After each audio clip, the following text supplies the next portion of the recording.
नमस्कार मित्रों, आज मैं आप लोगों के लिए एक कहानी लेकर आई हूँ। आज की कहानी है वजूद।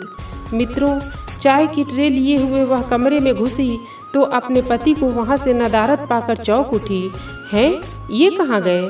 अभी तो यहीं थे। जवाब उनकी 22 वर्षीय बेटी ने दिया।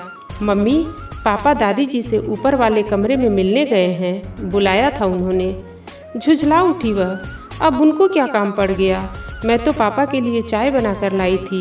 ऑफिस से थके हारे आए थे, आते ही सोफे पर टूट कर गिरे थे और मुझे चाय लाकर देने के लिए कहा था। मैं चाय लेकर आई और इतनी भी क्या इमरजेंसी आ गई थी। अम्मा जी की बात 2 मिनट रुक कर सुन लेते। अम्मा कहीं भागी जा रही थी क्या? सारा दिन चिट्ठी लिखवाती हैं, कभी उसको कभी उसको, कभी कोई मिलने आ रहा है कभी कोई।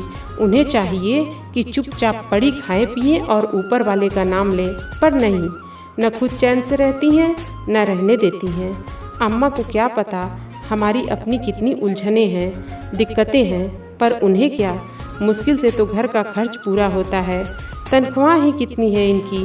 बेटी का रिश्ता करने के लिए 2 साल से इधर उधर धक्के खा रहे हैं, पर जैसे जैसे उसकी उम्र बढ़ रही है वैसे वैसे हमारी चिंता बढ़ी जा रही है।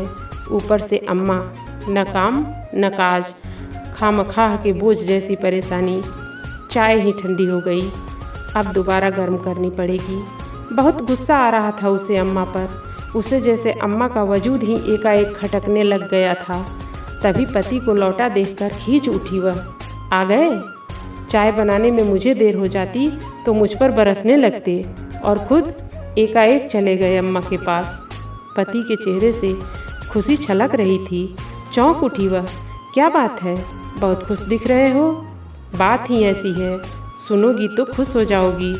वो उस दिन अम्मा के मायके की तरफ से कोई दूर के रिश्तेदार मिलने आए थे ना, जिनका हिसार में कोई बहुत बड़ा कारखाना है। उन्होंने अपने बेटे के लिए अपनी सुनीता का रिश्ता मांगा है। वो उस दिन अपनी सुनीता को इनडायरेक्टली देख भी गए थे। उन्होंने चिट्ठी लिखी है कि आकर रिश्ता पक्का कर जाओ। बैठे बिठाए चुपचाप अम्मा ने कितनी बड़ी समस्या हल कर दी हमारी। गीली हुई आंखों को पोंछते हुए उसने कहा, सुनीता की हमसे ज़्यादा चिंता थी अम्मा को। बड़ों का वजूद तो वरदान जैसा होता है। धन्यवाद।